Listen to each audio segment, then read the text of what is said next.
Welcome to Chasing Tents. My name is Abhi. Thank you so much for joining me, guys. In this short video, I'll be talking to Matthew Taylor, or commonly known as Matt from MTS. And now MTS Suspension are absolutely fantastic. If you saw my recent video, which was a Snetterton Trackday film, where I was stuck at a 2:12 for about 2 days.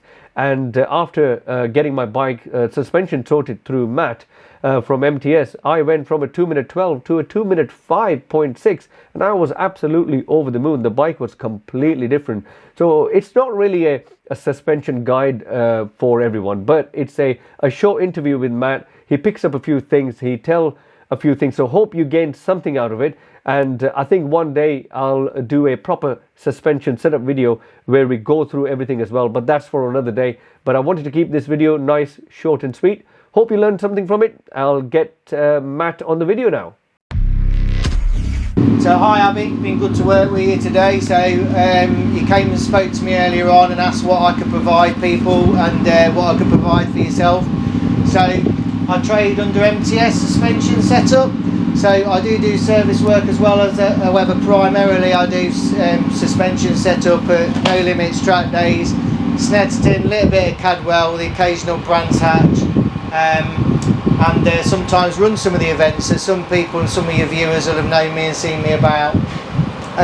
So what I do, I initially have a look at the bike, have a bit of a chat with the rider, like I did with yourself, find out what group you're riding in, what your experience is, how long you've had the bike, whether you've done the suspension work yourself, whether someone else has done it, who's done it, whether it's been recently serviced, etc, etc. So first of all, I'll make sure that the bike's sat correctly on its own, which is commonly known as static sag, and that's adjusted to all its preload settings, front and the rear, and make sure that we've got the range to actually get that into the range that the bike should sit on its own. I don't tend to do rider sag with people that are statically here. What I do is I ask specific questions on corner entry, corner exit, and that tells me what the bike's doing whilst the rider's riding it. So I'll try and get the bike to work for them riding it, because you can have someone that's 10 stone, 9 stone, whatever they may weigh, riding the same bike, set up in the same way initially, that may ride at the lower end of a lower group or the top end of a fast group. And I can set it up depending whether they're a racer or a lower group rider, or people that have rode in on the road and want to do either a bit of track, or even if it's just a road bike. So they'll need different settings depending on what they're using the bike for and the inputs that they're putting into the bike while they're riding it, and I do that by question and answering. So the important thing for me is to make sure that the bike's set up correctly when I do it here, which takes about 20-25 minutes. And then I also check the damping settings once I've done the geometry of the bike to make sure that the bike is compressing and rebounding on the shock and also the front forks in the correct manner that it should do, and they're operating correctly basically. I'll point out any faults to the customer, and if I can sort out things here, which generally I can, I will do my best to do so. Sometimes the leaking fork seal I can sort out, and any other issues. So I look at the bike as well, you know, quick shifter problems like you've had yourself recently, sometimes I can sort out then, handlebar positioning, foot peg positioning, tyre pressures, what types of tyres that they're choosing to use for their use, etc, etc. So I talk about a broad range of subjects really. Similarly, we've just been going through your dash and on your I2M dash and things like that. So I'll try and help people as much as I can to get them the best benefit out of the bike. When the riders finish with me here, they go out on track and they come back in, and that usually takes a couple of sessions to get the bike dialed in for them after I've asked those questions, and we get it to work for them. And if not, I'll carry on with them throughout the day. Sometimes we get the rain arrive in the UK, and some riders really don't want to ride in the rain, yet they've paid me for a setup here, and quite often I'll just say no problem, you keep your data sheet, come back and speak to me, and I carry on with them for free on that same setup when they choose to ride in the drive. So it's not a problem in relation to that. And that's what I do.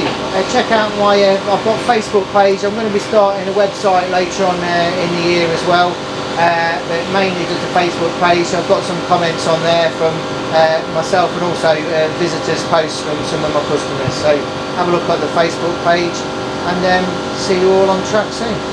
And what you've done on this bike?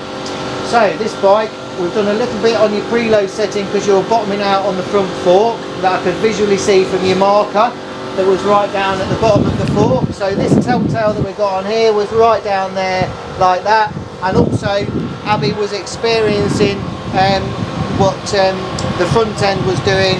Gone hard on the brakes, the back end was moving around, which is where the back end is starting to lift in the air because the travel is exhausted on the front. So we've done a bit of a preload change on the front of the bike.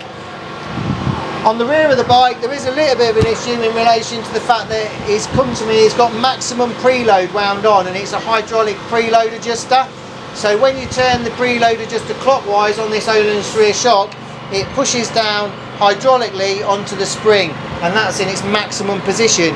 So I was unable to put any more preload in, and we've got a little bit, or at the maximum range that I'd want to be in relation to its sag, so I wanted to get some more preload in. The only way to do that is to remove the shock, reset the actual collar on the spring so that we get the remote preload adjuster back into range, because when it's been out it's not been set back correctly. It should have been set with a predetermined probably 5-7 mil preload already into the collar. So up on here where there's 0, it should have had a little bit more, just a couple more mil, and then that would have brought us into range. Other than that, damping wise, now when I first looked at the damping, the compression, which is your compression and rebound, which controls the speed that the spring compresses and the speed that the spring recovers, Abby's, either through his own twiddling, was wound nearly all the way in, or somebody else had done it, one of the two, because it was not in a good place, his damping wasn't. So I've set that initially back to the stock settings, and then I have a bit of a feel, see how it feels like. And judging by how Abby's been riding it, I've done some tweaks away from the standard settings, slightly different, so that it feels correct for me. Abby's yet to ride it, so we'll see how it goes on that. And I've also done some damping settings on the rear. The rear was recovering way too much, we've been riding on the top of the spring, so we've done some changes on the damping on the rear. So we'll see what it's like when he comes back in after his session. So I hope you like that one, guys. I wanted to keep it short and sweet, and I think another day we will do a proper suspension setup video and everything like that. But I really wanted to showcase what Matt does on a track day, what he provides. You know, he's much more than just a suspension guy. So if you want to get your bike sorted, I'll leave some details in the description. I did pay for my suspension setup, so I'm not getting anything free from this. I just wanted to showcase Matt's work, because he, you know, 6.5 seconds on a track day, you know, nearly 7 seconds on a track day, it's unheard of in 3 sessions.